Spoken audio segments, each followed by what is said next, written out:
Get ready to enjoy this refreshing coconut pudding. With just a few ingredients, this coconut pudding comes together in minutes. Hi, and you're watching Plating It with Wendy, where I share with you recipes which impress with ease. If you enjoyed this video, don't forget to give it a like, share, and comment. And if you enjoy trying out recipes that turn out right every time, you're at the right place. So go ahead, press that subscribe button.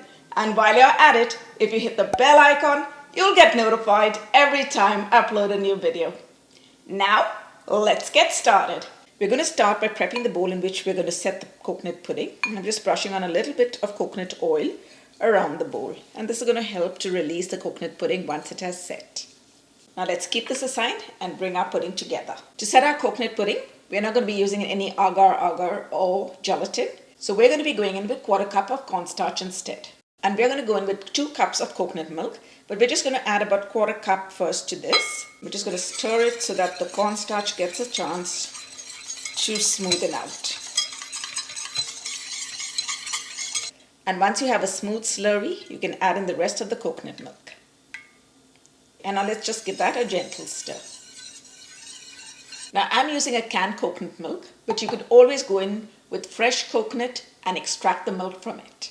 And now to sweeten it up, let's add 1/4 cup of white granulated sugar. And to bring out all the flavors, we're going to go in with a pinch of salt. We're going to give this a quick stir and go over to the stove and thicken it up.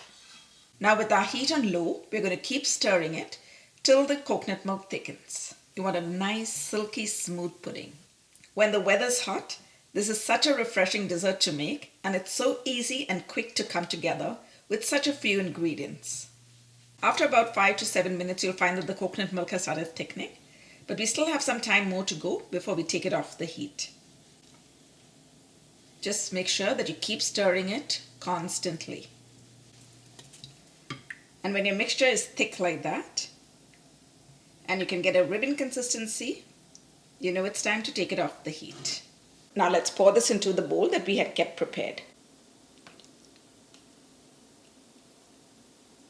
So we're just going to tap it down to remove any air bubbles that there may be. And we're going to use our spatula and very gently even out the top.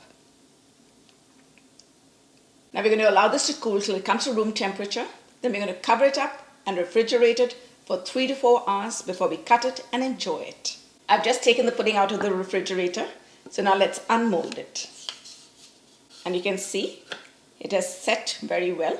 It's not sticking to my finger. So to release it, we're just going to give it a few taps on the side. And now we're going to place a plate on it, face side down, and flip it around. And we're going to decorate the top with a little bit of sweetened desiccated coconut, a few slivered almonds, and mint leaves to freshen it up. And look how soft our coconut pudding is.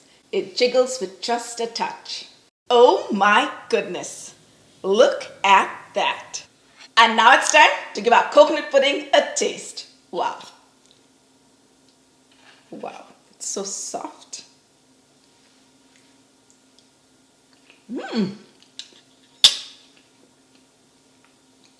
It takes you straight to a tropical region.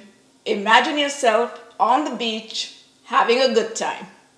That's how delicious this pudding is. So go ahead, hop onto my website, platingitwithwendy.com, where you will find the full written recipe. Thanks for watching. See you soon.